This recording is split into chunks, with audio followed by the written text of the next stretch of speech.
A raiva, do latim rabies, fúria, frenesi e violência, é uma das emoções mais básicas do ser humano, por vezes ligado a coisas ruins. Só que quando contido é perigoso e pode até mesmo explodir. Mas a raiva também é um sentimento, uma emoção protetiva, que serve para fazer você lutar e proteger aquilo com que você se importa. Sem raiva existe o conformismo, que é aquele estado no qual você fica inerte na sua vida ou relacionado a alguma coisa, que também nem sempre é algo positivo. Nesse contexto todo da raiva, vem a série Beef, ou como foi traduzido, Treta, que é uma série da A24 que sai na Netflix, que coloca dois personagens principais, o Danny e a Amy, partindo da raiva como uma força motriz para movimentar eles e tirarem eles da inércia em que eles se encontram em suas vidas. A história se inicia com o Danny tentando devolver algumas churrasqueiras pela terceira vez, mas não encontrando o recibo e desistindo. No momento que ele vai sair do local de carro, um outro carro passa por ele e começa a buzinar sem parar e mostra o dedo do meio para ele.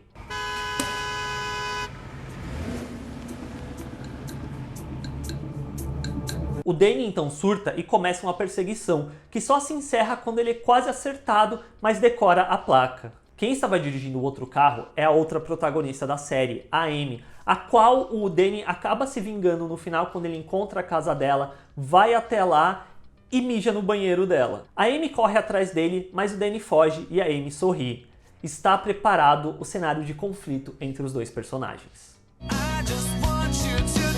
Beef é livremente inspirado num caso que aconteceu com Lee Sang-jin, que é o criador e showrunner da série, quando alguém explodiu com ele e ele decidiu seguir a pessoa. No contexto da série, esse incidente inicial, que surge do momento em que nenhum dos dois personagens deixa isso pra lá, serve como agente de mudança na vida deles, cujo motor é a raiva. Tanto que não é por acaso que a música que fecha o primeiro episódio, e as músicas são muito boas na série de uma forma geral, é o Reason do Rubastank. Eu encontrei uma razão para mim, para mudar quem eu era. A razão de começar de novo e a razão é você. E indo além, cada episódio abre com uma arte que, a título de curiosidade, do episódio 2 ao episódio 10, são artes do David Cho, que é quem interpreta o Isaac na série, são artes originais dele. Porém, a arte do episódio 1 é uma pintura renascentista do Peter Artesen, chamada A Mead Stall with the Holy Family Giving Alms. A arte é carregada de elementos simbólicos que misturam os camponeses e a nobreza para criar um diálogo entre pecado e salvação. Partindo desse ponto, dá para colocar as figuras do Danny e da Amy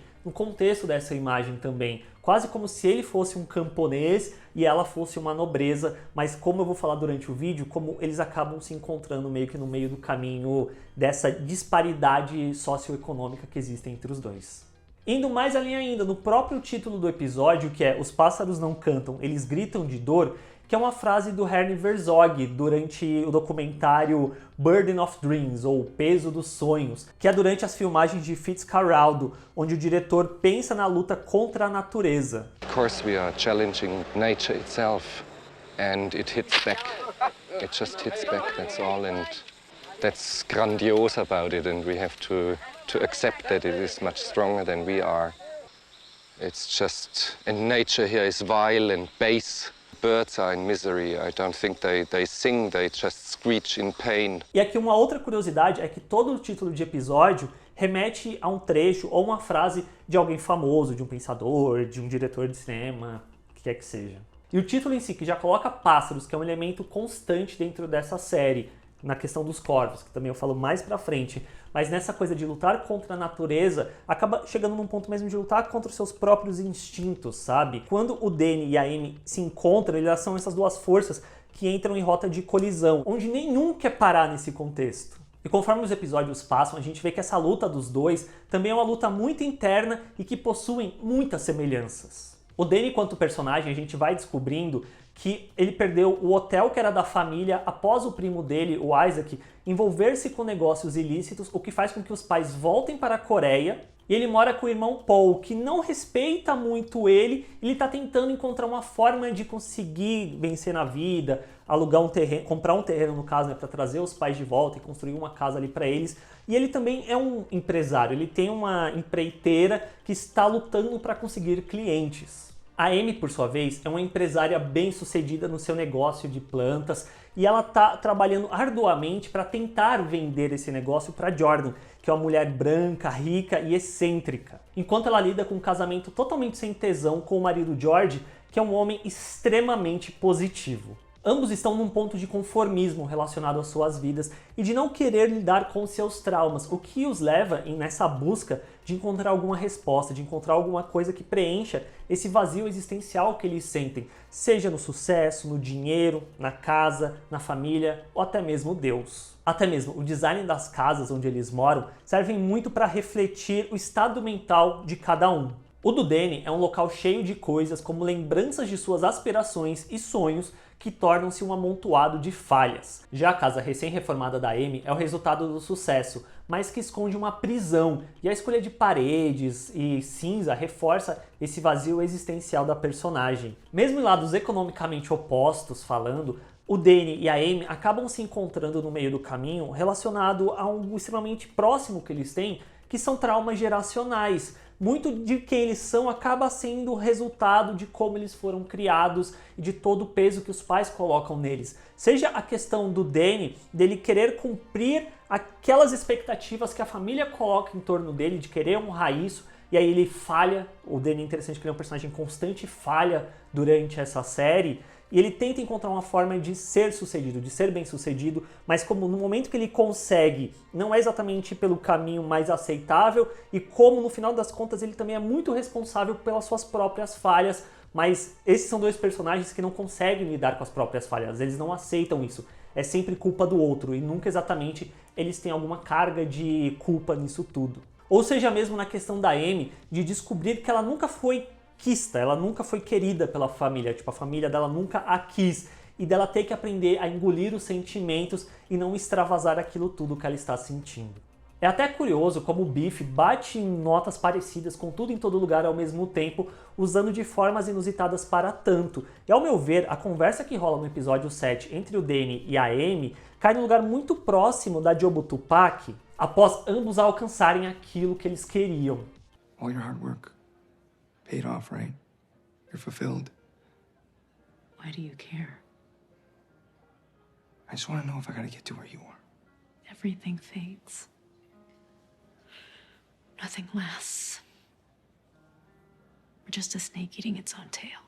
Rapidinho, tá curtindo o vídeo? Então compartilha com algum amigo que curtiu o Biff, que quer saber mais sobre a série, manda esse vídeo pra ele e deixa o like, isso ajuda demais esse vídeo chegar a mais pessoas. E conforme a rixa entre os dois vão aumentando, eu percebi que tudo que eles querem no final das contas é ter a atenção de alguém, é se conectar minimamente com alguém que veja essa outra pessoa inteiramente como ela é. O que nos leva ao último episódio, que após todo o caos do episódio 9, a gente vê que eles ainda não conseguem deixar a rixa de lado e continua a outra perseguição de carro que os levam a cair de um penhasco. O título do último episódio, Figuras de Luz, é um recorte de uma frase do Carl Jung, que é um psiquiatra fundador da psicologia analítica. Da frase, ninguém se torna iluminado por imaginar figuras de luz, mas sim por tomar consciência da escuridão. E esse é o processo que eu sinto que a gente vê o Danny e a Amy passando no último episódio, de enfim conversarem e entenderem o quão próximos e semelhantes eles acabam sendo, até mesmo ou principalmente por conta das suas escuridões, por conta dos seus lados mais sombrios. Não sem antes rolar mais treta na parte que a Amy tá apontando a arma pro Danny, e aí vem uns corvos e salvam o Danny, que eu tenho algumas coisas a falar relacionadas aos corvos, que a primeira delas é que toda a sequência inicial do último episódio, que são os corvos conversando e falando, ele me alimentou, ela tentou me expulsar, então declarado um ato de guerra, não sei o quê. Por mais fantasioso que seja a questão dos corvos conversando, existe um fundo de verdade nisso, porque foi feito já experimentos que mostram que os corvos, eles se lembram das pessoas e lembram quando a pessoa foi escrota com eles. Eles guardam essa vingança dentro deles, essa raiva, por assim colocar, já que é algo que permeia tanto Biff de uma forma geral. E aí até mais por conta disso, que eles acabam salvando o Danny nesse final. E tem até um outro diálogo antes na série que fala sobre o Danny quando ele era mais criancinha, que ele viu um corvo machucado e foi ajudar o corvo e tal. Então meio que é um ponto que, por mais que pareça totalmente fora da curva, a série veio construindo, porque os corvos são essas figuras que estão presentes ao longo de toda a série.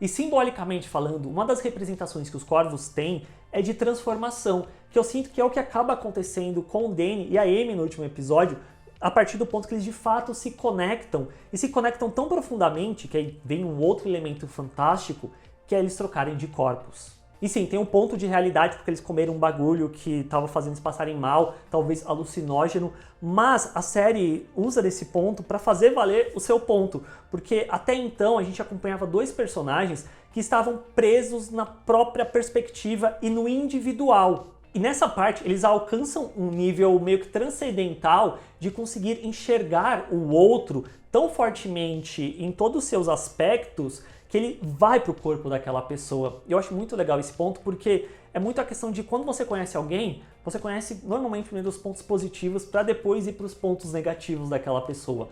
E na relação desses dois personagens é totalmente o oposto. Eles conhecem primeiro toda a escuridão e todos os pontos negativos que o outro tem, para então, no final de tudo, quando tá escalado o máximo nível de treta entre eles, eles verem que eles são semelhantes. All you wanted was to not be alone.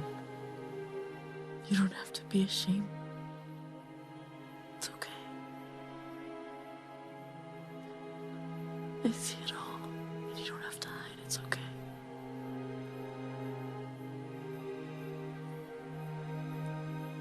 Wow.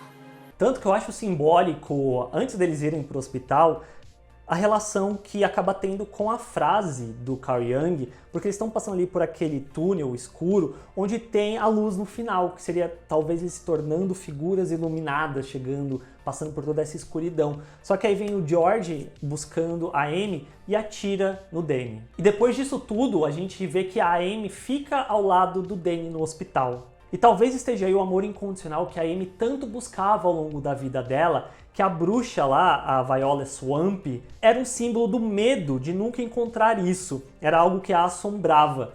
Mas ela se conectar tão profundamente com o Danny, talvez a faça perceber que o amor incondicional que ela tanto busca esteja na figura dele. E como ao abraçá-lo, o tempo passa, as cores surgem, que liga-se com a arte do último episódio, meio que das cores saindo deles, vazando deles, e eles tornando-se figuras de luz. O braço do Danny vai de encontro para abraçá-la enquanto toca a maionese do Smash Pumpkins. Tente e apague a dor de alguma forma. Nós sentimos o mesmo.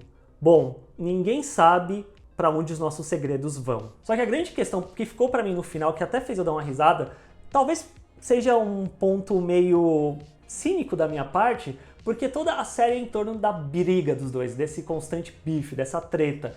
E aí no final, o braço do Danny indo em direção a Amy, por um singelo segundo de tempo, me fez pensar, putz, será que ele não vai tentar pegar ela e tirar ela da cama porque ela tá machucando ele, o que quer que seja? Porque o criador já disse que eles venderam a série pra Netflix no formato de uma minissérie, mas ele tem na cabeça dele história pra contar por 3 temporadas que fosse. E aí, se essa série voltar a acontecer, qual vai ser o bife que vai se instaurar dessa vez? E o que vocês acharam de Beef? Deixa aí embaixo nos comentários, vamos trocar uma ideia sobre a série, dos pontos que você gostou, não gostou, pra eu saber, a gente conversar. Assina o canal pra fazer parte aqui da comunidade do Bilheterama. Se você curtiu o vídeo e quiser dar um joinha, isso ajuda demais esse vídeo a chegar a mais pessoas, ser mais recomendado, o canal crescer e eu continuar fazendo esses vídeos. E a gente se vê na próxima. Tchau!